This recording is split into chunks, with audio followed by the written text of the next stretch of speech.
Bon, épisode 3 du coup, pour la rénovation au 10e étage. On avait complètement abandonné ce chantier. Et là, il est l'heure de le reprendre justement. Celui-là, il n'est pas pressant. Donc, il nous sert un petit peu de point de chute quand il y a des petits trous sur nos chantiers. Mais là, on va avancer, mettre un bon coup. Alors là, ça a bien évolué. Donc Lucas, il nous a mis une belle verrière ici. Bon, c'est pas peint, c'est encore voilà, brut. Après, il y a la salle de bain, donc il a mis la cloison. Là, la VMC, elle est cachée dans son caisson. Il y aura un placard.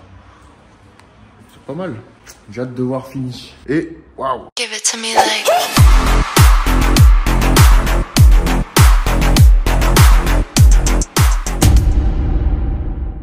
Alors là, donc c'est tout plaqué. Donc moi, il faut que je mette la baignoire et la platine. Donc la platine. Et il faudra que j'aille souder là-bas dedans. Bon, ça va. Je devrais m'en sortir. Bon, c'est vrai que normalement, il aurait fallu procéder à travailler avec Lucas, normalement, et mettre ces deux plaques ensemble. C'est-à-dire que j'aurais mis ma platine, on aurait fixé, enfin bref, on aurait dû le faire à deux. Bon là, je vais me débrouiller. J'y arriverai. Bon bah allez, j'ai hâte de faire ça. Qu'est-ce qu'on a d'autre? Là on a une cuisine, j'ai quelques modifs à faire. Faut tout ramener ici en fait, la panoplie. Voilà. Donc rien de bien sorcier. Je crois que l'épisode 3, je vais juste faire ma petite journée, vous montrer comment on met la platine. La baignoire on avait déjà vu. Je vais vous montrer le silicone, comment je fais mes joints silicone. Alors quand on positionne une baignoire, il faut toujours bien penser à défaire le film là, avant de faire le joint silicone. C'est important. Et autour de la bombe. Donc là maintenant, je vais juste tracer l'aplomb, l'axe en gros, de ma robinetterie. Donc c'est ce type de platine qu'on vient installer, donc ça c'est indispensable. Ces platines elles sont super utiles. Pourquoi? Parce que dans le temps en fait, ça n'existait pas. Et en gros, les anciens plombiers ils mettaient 2 litos de bois en gros. Et ils venaient caler une souche avec, ou des souches spéciales aussi, comment on appelle ça? C'était des sortes d'appliques, donc on mettait des vis, enfin voilà. Aussi on les bloquait avec du plâtre de Paris, enfin c'était du chimistrage en fait qu'on faisait. Et du coup il y avait pas mal d'accidents. Au moment de serrer les raccords des robinetteries, et ben en fait le cuivre il se mettait à vriller. Donc quand on venait serrer, ben, le cuivre il vrillait et ça c'est une grosse fuite dans le doublage. Donc c'est pour ça qu'ils ont inventé ces platines là. Et enfin, je pense que c'est vachement démocratisé ça. Tous les plombiers s'en servent maintenant. Et je pense que c'est obligatoire quoi. Franchement, on peut plus s'en passer de ces trucs là. Donc là tu vois, tu as l'axe qui est tracé. Donc toi tu as juste à faire une croix. Donc là je vais la faire ma croix. Et voilà. Donc une fois que tu as fait tes traits là, tu n'as plus qu'à remettre ta platine. Donc là on est bien, on est niveau, on a tout ce qu'il faut. Donc maintenant on n'a plus qu'à tracer le trou, les deux trous, et nos fixations. Alors il y a 8 fixations dessus. Il faut bien les mettre, c'est 8 chevilles mollies. Alors moi je prends une scie cloche, je fais un gros trou avant, je faisais des petits trous pile au diamètre et tout. Fini, je prends carrément une scie cloche d'électricien, une scie cloche de 67. Paf, j'envoie et terminé. Donc je fais 2 trous. Après là, c'est en fonction des chevilles mollies qui sont fournies. Voilà, donc ça c'est tout bête. Hein. Par contre après ce qui est compliqué c'est derrière pour raccorder. Surtout que là on est en cuivre. Quand c'est en PER, alors bon bah c'est bateau. Mais quand c'est cuivre, c'est un peu plus complexe. J'ai perdu ma scie cloche de 67 d'électricien là. Je suis dégoûté. En même temps je me dis que c'est peut-être le moment de changer mes scies cloches parce que regarde mes dents. Elles sont toutes pourries, complètes. Donc je vais les changer, je rachèterai un jeu. Toi j'ai des super scies cloches par contre tu vois, tac, tu les mets, clic. Ça c'est pas mal ça.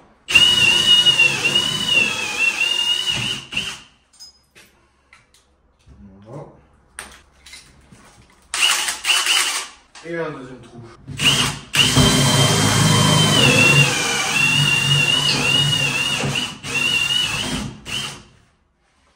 Par contre vu qu'il y a 2 pots, je vais sûrement devoir faire une petite modification là à l'arrière. Sinon ça va pas passer mon raccord.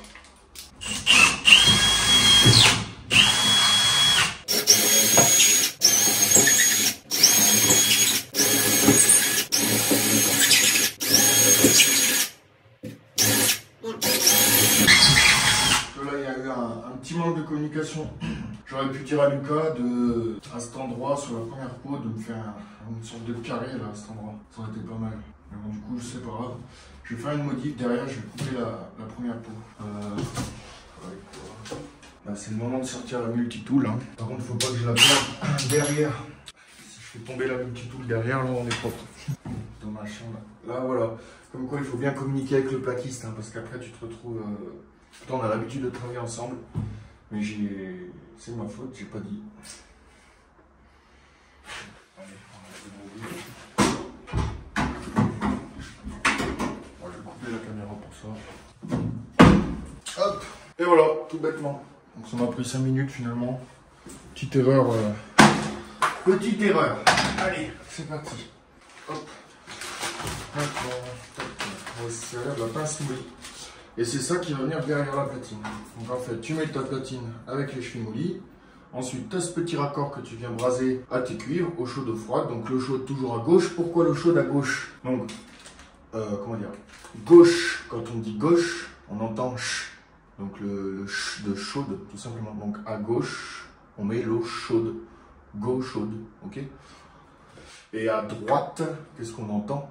On entend le D de froide, à droite, ok? Donc à droite, on met l'eau froide de droite, l'eau froide droite. C'est juste un moyen mémotechnique, on appelle ça. Pour commencer, c'est bien. Après, c'est vraiment intuitif, on n'y pense plus. Mais si jamais tu galères un peu à savoir où est la gauche, où est la droite, des fois sur l'eau chaude et l'eau froide, bah, rappelle-toi de ça et tu ne pourras plus l'oublier. Impossible. Et là où c'est le plus catastrophique de l'oublier, en France en tout cas, c'est vraiment sur les robinetteries, les mitigeurs de douche et de baignoire. Donc ne te plante pas, parce que ça arrive trop souvent. Et ça, ben, on est bien embêté après. Donc faut pas se louper. Alors, les chevilles mollies aussi, elles ont des petites, tu vois, elles ont des petites griffes là. Alors ces petites griffes, elles sont utiles pour venir les placer donc sur la platine. Tu mets tes griffes dans les petits ergots là qu'on voit, qui dépassent. Hop, donc tu le mets, clac, comme ça. Ensuite, voilà, un trou. Et voilà. Et ensuite, t'as plus qu'à serrer. Donc une pince mollie. Si t'es bricoleur, tu dois savoir t'en servir. Donc en gros, tu mets ta vis dedans là et puis tu tires. Voilà. Alors, tu tires pas comme un bœuf non plus. Tu vas tranquillement. On va dire 2 fois. 1, 2, 3, 4. C'est pas les chevilles mollies de petite peau.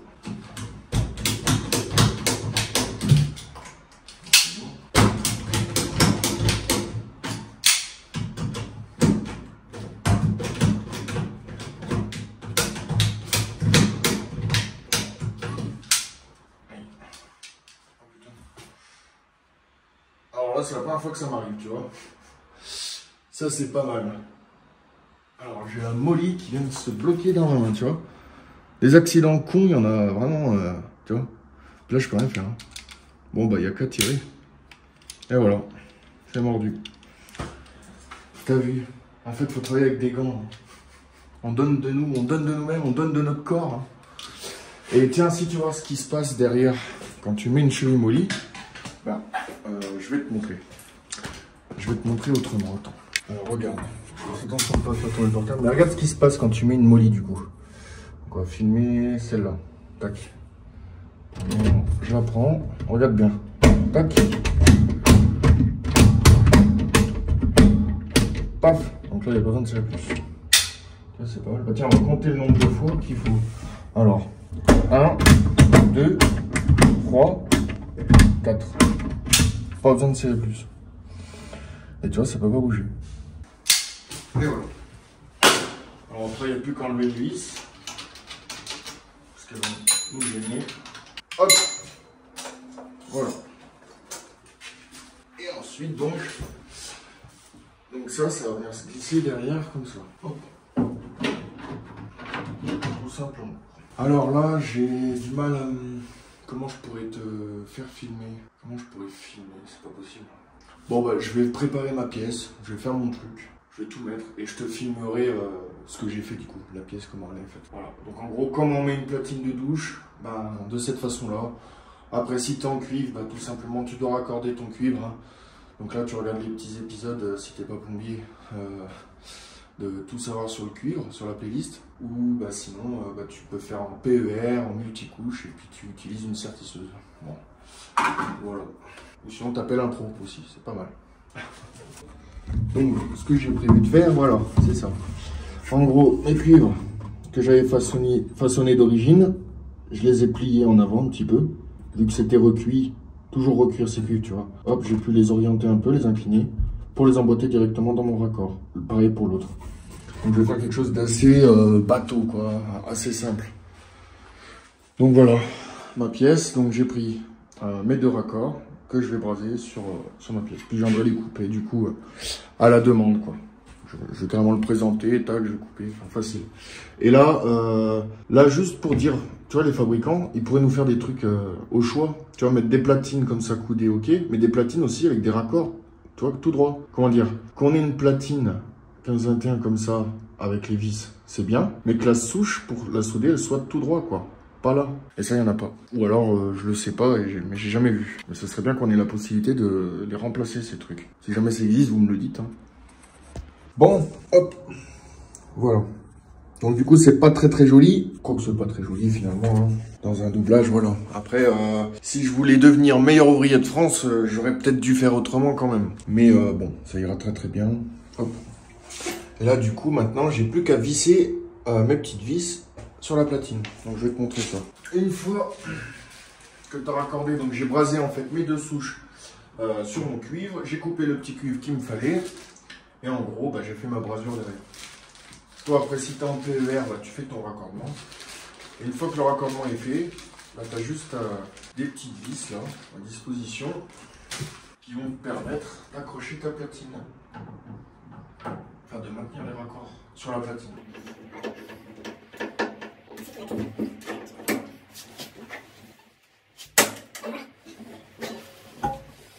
Alors, là, on voit que la vis, la tête, elle dépasse.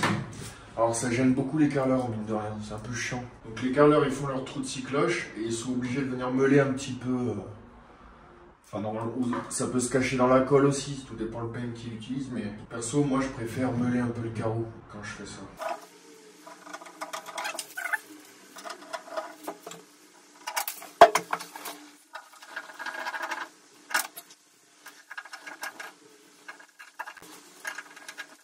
Et voilà.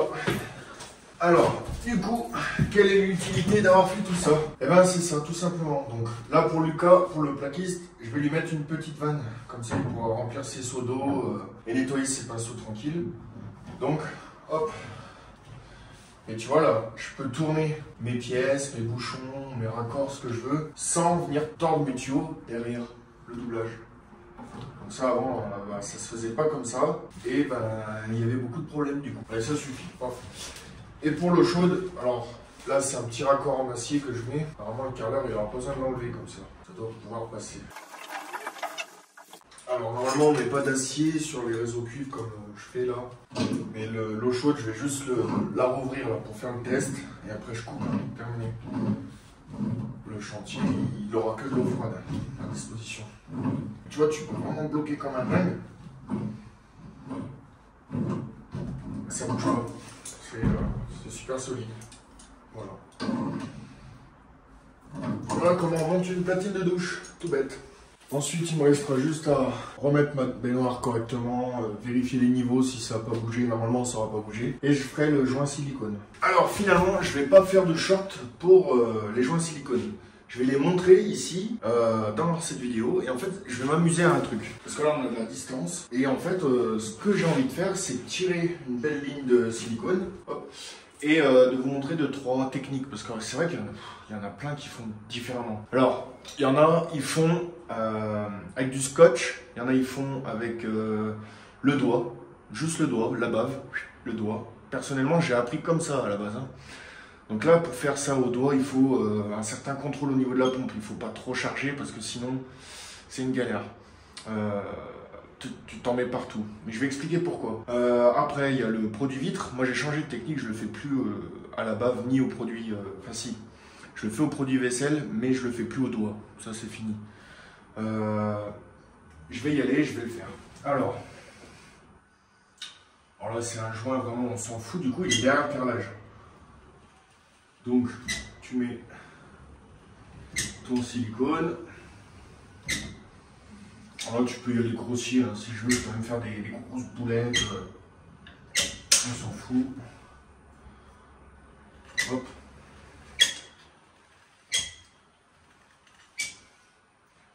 Tu gardes partout.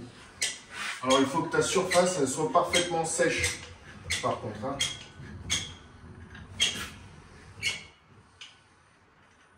Si tu fais ton joint silicone sur du mouillé, ça sert à rien. Hop. Voilà. Bon, on va s'arrêter là, ça suffit. Et du coup, alors il y en a, ils mettent juste de la bave, tu vois, ils crachent sur leurs doigts, comme ça. Donc ça c'est les anciens. Hein. Je fais toutes les techniques, hein. Enfin pas toutes. Mais en gros, ils lissent. Paf. Alors là déjà ça pose un problème. Ça marche pas. Pourquoi ça marche pas? Si on se rapproche un peu plus près, on voit qu'il y a du silicone sur le placo, tu vois, et sur la baignoire. Donc on se retrouve avec du silicone partout là, partout et partout sur le mur. Donc après quand il va sécher, quand tu passeras ton doigt, que tu vas frotter, tu vas te retrouver avec plein de pelures, plein de silicone, tout ça là à frotter, tu vois. Donc ça, cette technique, franchement, elle fonctionne pas. Enfin, c'est plus trop la tendance, on va dire, de ce qui se fait. Après, il y a une autre technique, c'est le produit vitre. Alors moi, là, j'ai pas pris le produit vitre, j'ai pris du WD-40. C'est exactement pareil, on s'en fout. L'important, c'est de lubrifier le support et d'humidifier justement la zone que tu veux pas mouiller de silicone. Donc là, je veux pas qu'il y ait de silicone sur nos murs. Ici, je veux pas. Et je veux pas qu'il y en ait sur la baignoire. Donc tout simplement, tu lubrifies et tu mouilles. Donc tu viens mouiller le support, puis tu vas franco. Hein. Hop. J'ai pas besoin de baver. Et il y en a, ils font ça et ils y vont au doigt. Donc ça aussi, franchement, bah, ça passe. Hein. C'est très très bien. Voilà. En fait, c'est même comme ça que j'ai appris. J'ai appris avec un produit vitre. Là, si celui qui m'a appris ça, s'il me voyait faire ça avec du WD-40, il criserait peut-être un peu. Bref. Ensuite, il y a une autre technique, c'est celle avec le scotch. Là, ça marche, c'est pareil, c'est bien. Hein. Juste, c'est très laborieux, quoi. C'est très long, c'est difficile à mettre en application parce que déjà, il faut mettre ton scotch bien droit et tout, sur les deux pans. C'est très long, c'est galère, c'est casse-couille à faire. Enfin, pardon pour les mots, mais c'est vrai. Donc voilà, donc moi, cette technique-là, ça va. La première, pas bon du tout. Et moi, maintenant, je préfère contrôler avec des cales. Donc en fait, tu as des cales en silicone comme ça, avec différents coins. Donc là, tu en as un petit. Là, lui, il est énorme, tu vois. Bon, c'est peut-être plus pour les fenêtres. Voilà. Tu as le 0, 3, 5. Tu vois, en fonction de celui que tu prendras, tu auras un joint plus ou moins gros et régulier. Donc je sais pas, là, admettons qu'on choisisse de faire, pourquoi pas, celui-là, voilà, il est joli. Bon bah tu le prends, tu mouilles, alors tu y vas, j'ai pas peur. Non, c'est vrai que j'abuse de le faire au WD-40, mais bon, ça fera bien pareil. Je l'ai déjà fait au cas où, voilà. Donc tu mouilles ta cale aussi pour pas que ça colle dessus. Tes doigts si tu veux. Bah alors avec Asprey j'en aurais mis plein sur les doigts. Et là tu prends ta cale tout simplement. Hop. Et regarde bien ça. Hop. Tac tac tac tac. Terminé. Tu vois? Et là t'es tranquille. Et regarde ton silicone. Après tu le fous dans l'eau. Et regarde. Tu colles plus à tes doigts. C'est pas mal. Regarde. Je viens de le mettre dans ma main. J'en ai plus. En fait, le silicone, dès qu'il est en contact avec l'eau, il adhère plus, il accroche pas. Donc c'est pour ça que du coup, tu l'appliques bien sur une surface très sèche. Donc tu dois bien sécher ton support. Après, tu mouilles. Et le fait de mouiller comme ça, ça lubrifie d'une part pour venir le lisser. Mais en plus de ça, il n'y aura pas de silicone ici, ni là. Donc c'est-à-dire que quand il sera sec et que je vais frotter, il y aura zéro pelure, rien du tout. Donc voilà. Donc la technique du doigt, c'est bien, mais en gros, tu ne peux pas contrôler l'épaisseur de ton joint. C'est-à-dire que ton joint, il sera toujours... Bah, tu vois, le hasard fait bien les choses. En gros, au doigt, j'avais un joint qui était à peu près de 6, comme celui-là. Mais après, tu peux faire des joints de 0 carrément. C'est super cool. Dans certains cas, c'est bien. Voilà, donc ça, ces cales, moi, je les adore. Après, là, par exemple, je vais peut-être te mettre un peu plus par là. Mais le coup du scotch, par contre, c'est vraiment une galère. Hein. J'insiste là-dessus.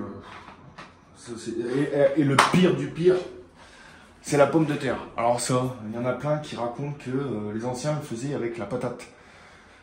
Parce que l'amidon, apparemment, voilà. Bon, je veux bien le croire, mais j'ai jamais vu qui que ce soit débarquer sur un chantier avec des patates, quoi.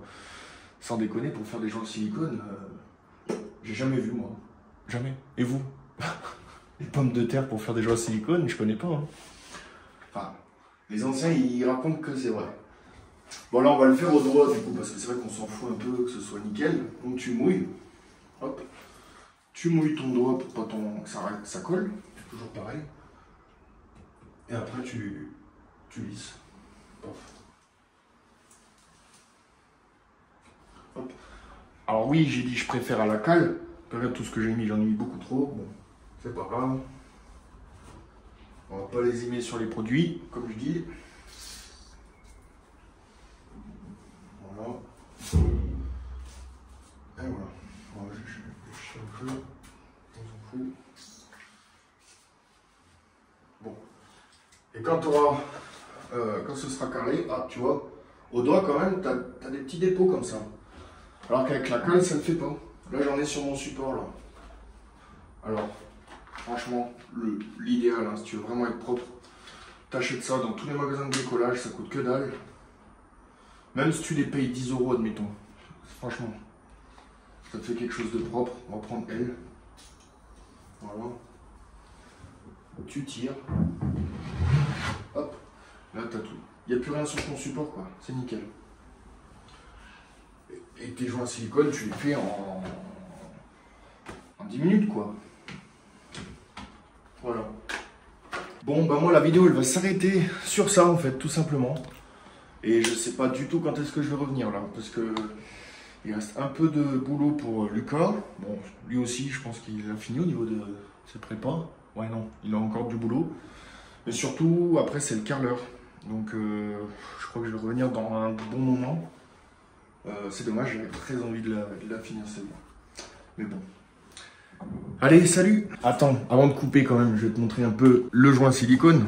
Donc, hop. Voilà. Donc là, c'est la technique un peu bizarre, là, où on le fait à la bave. Donc c'est vraiment pas top. Là, si tu frottes ton doigt, plein de dépôts. Donc c'est pas bon. Par contre, là, tu vois, là, il n'y a rien. Bon, après, je vais pas chercher à faire de la super finition non plus. Mais imagine sur un carrelage ou sur un meuble basque, bah, ça donne ce résultat, c'est parfait. Aussi, quand tu fais tes joints de silicone de finition sur une baignoire, logiquement, il faut bien que ta baignoire soit pleine pour que le poids, bon moi elle est posée sur un Rémi Pro donc il n'y a pas de sujet, mais enfin si, il y a quand même un sujet. Normalement ta baignoire elle doit être pleine pour que tu puisses faire ton joint silicone. Parce que quand tu mets ta baignoire en charge, elle peut éventuellement faire une très légère courbe. Donc l'idée c'est bien de faire un joint silicone quand elle est pleine. Là j'ai posé mon WC pour le chantier, alors c'est n'importe quoi. Hein. Mais voilà, ils pourront faire caca. Et j'espère qu'ils vont pas abîmer les toilettes. Hein, Lucas. Allez, salut!